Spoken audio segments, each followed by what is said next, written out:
Monseigneur. Bonjour Rémi, bonjour à tous.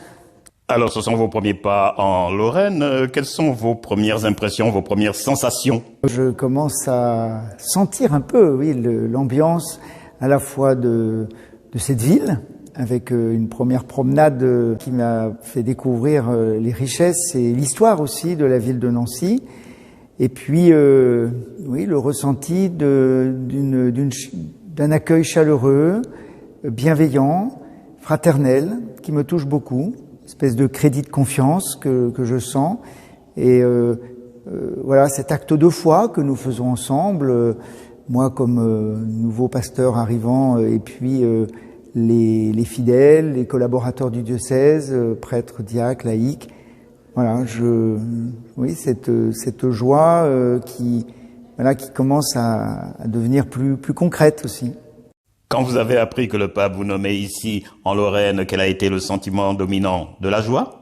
Alors, pour être honnête, la joie a été bien mélangée au départ par sentiment d'arrachement, de devoir quitter cette région, ce département de la Drôme où je suis évêque depuis 9 ans, avec tous les liens créés, les projets en cours, en particulier la visite pastorale de la jeunesse. Donc voilà, je pourrais dire qu'il y a eu ce mélange, et puis bien sûr, voilà, un acte de confiance dans l'Église qui, me retransmet l'appel du Seigneur à venir servir cette Église que j'ai à apprendre à connaître et à aimer. Quelles sont vos premières impressions après justement ces premiers contacts? D'abord, je remercie beaucoup Monseigneur Papin pour la qualité de son accueil, de la manière dont il me transmet le flambeau, de manière discrète, mais avec on sent la fierté qu'il habite, la joie d'avoir servi, d'avoir été le pasteur de cette église de Nancy et Toul pendant toutes ces années, 23 ans. Et ça, c'est déjà quelque chose de très marquant. Après, il y a quelques premiers contacts. Je me suis présenté aux acteurs pastoraux, prêtres, diacres, laïcs en mission, coordinateurs paroissiaux. En livrant un petit peu mon itinéraire, mon parcours, la manière dont j'ai aussi vécu mon ministère d'évêque dans la Drôme. Et de prêtre avant à Lyon. Donc ce sont des premiers contacts. Il y a quelque chose d'une grâce dans les premiers commencements comme ça, d'une fraîcheur, d'un vrai désir pour moi de faire connaissance avec chacun et d'écouter aussi l'histoire de la foi et de la mission dans ce diocèse, avec son histoire, avec sa couleur particulière. Ça va prendre du temps, Là, je suis sur les toutes premières impressions, mais il y a quelque chose d'un moment favorable aussi pour entrer en alliance. Au fond, c'est de ça qu'il s'agit. On pourrait dire que c'est un temps d'apprivoisement mutuel. Apprivoisement, accueil mutuel, sous l'angle d'un acte de foi, puisque nous ne sommes pas choisis, je suis envoyé et j'ai à prendre ma place. Comme le pape François avait eu cette expression, l'évêque il est quelquefois devant pour montrer la route, il est souvent au milieu de son peuple, à cheminer avec, en discernant ensemble, et puis il est aussi appelé à marcher derrière, soit parce qu'il marche au rythme des plus fragiles dans la communauté, soit parce que aussi le peuple de Dieu sait par l'action de l'Esprit Saint un petit peu où il doit se diriger. C'est un peu d'ailleurs l'expérience du synode qui est en cours et auquel nous participons, même si maintenant c'est la phase continentale avant l'étape à Rome. Marcher ensemble, je pense que c'est ce à quoi l'évêque doit veiller dans un diocèse, avec cette écoute de l'Esprit Saint et cette écoute de ce que chaque baptisé aussi peut apporter avec le discernement bien sûr des pasteurs. Vous êtes impatient d'aller découvrir la diversité de ce peuple chrétien en Meurthe-et-Moselle et même ceux qui ne le sont pas du tout? Certainement, ça va se faire aussi progressivement. J'ai déjà quand même eu un petit contact avec quelques étudiants. Je sais qu'il y a une population étudiante importante. Ceux qui sont chrétiens et ont envie d'approfondir leur foi pour que ça éclaire aussi leur future vie professionnelle et qu'ils puissent être aussi des témoins au milieu de leurs camarades. Il y a certainement aussi toutes les réalités aussi bien de la ville, de la métropole du Grand Nancy, mais aussi des réalités rurales autour de Nancy, mais aussi dans le Pays Haut.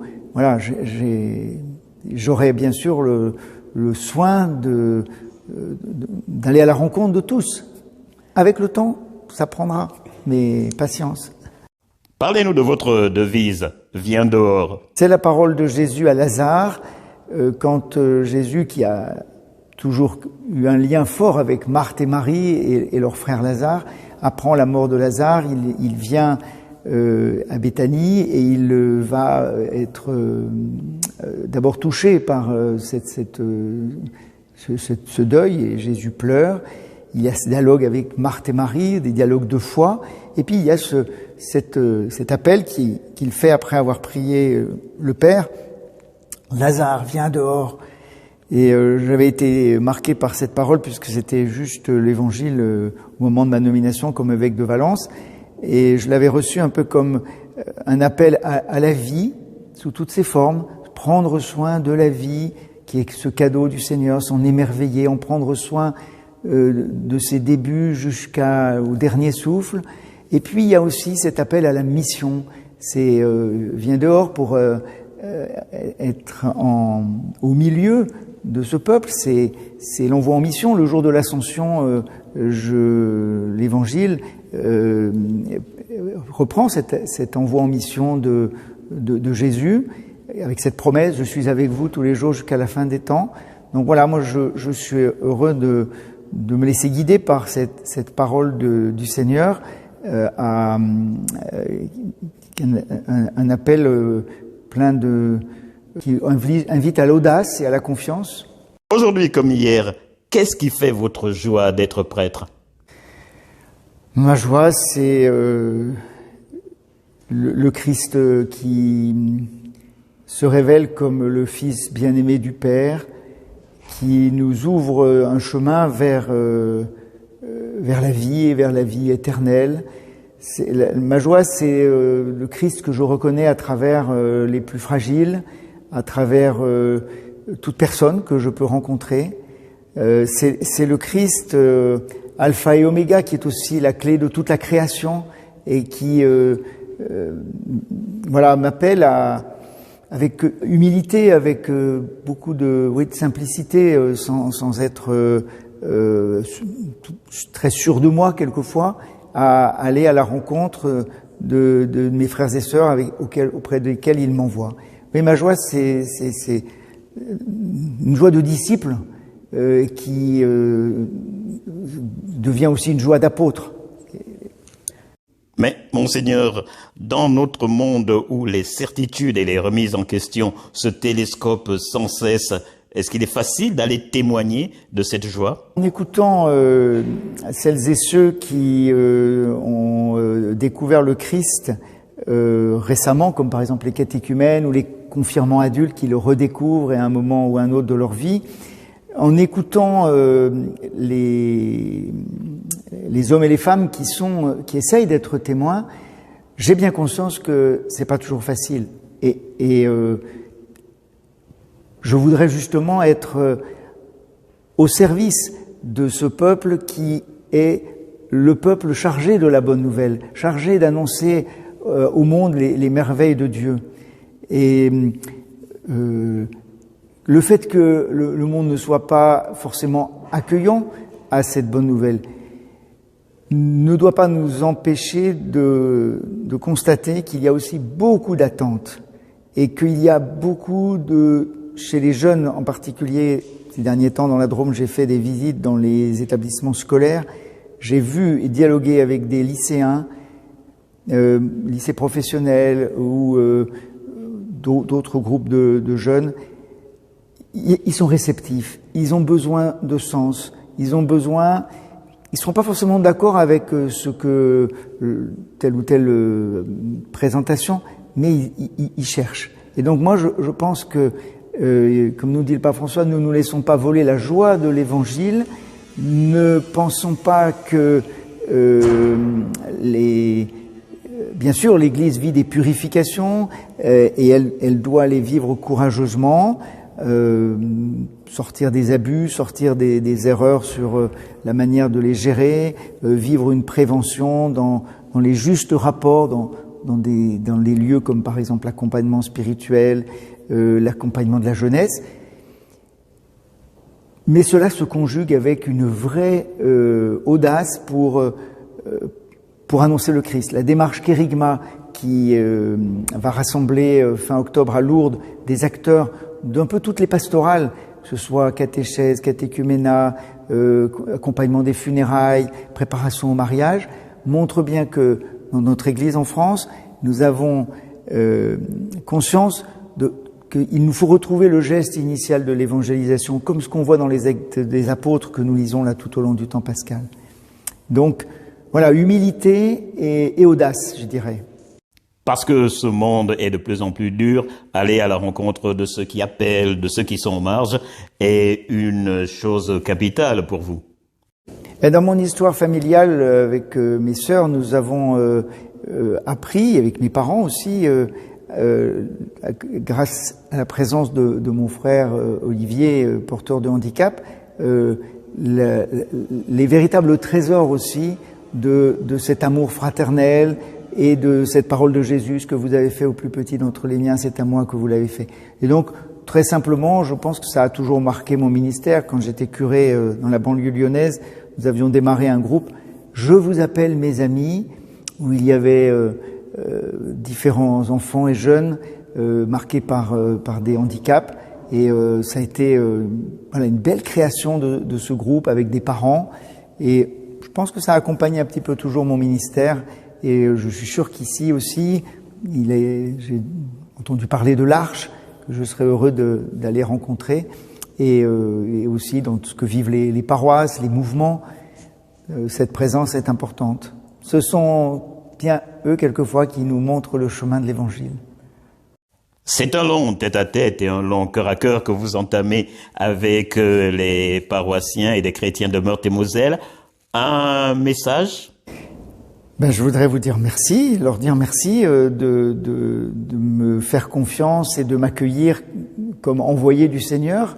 Et donc, ayant conscience que nous faisons ensemble cet acte de foi, que c'est finalement très très concret. Le Christ, le vrai bon pasteur, continue à conduire son Église à travers les pasteurs qui sont envoyés, qui sont appelés et envoyés.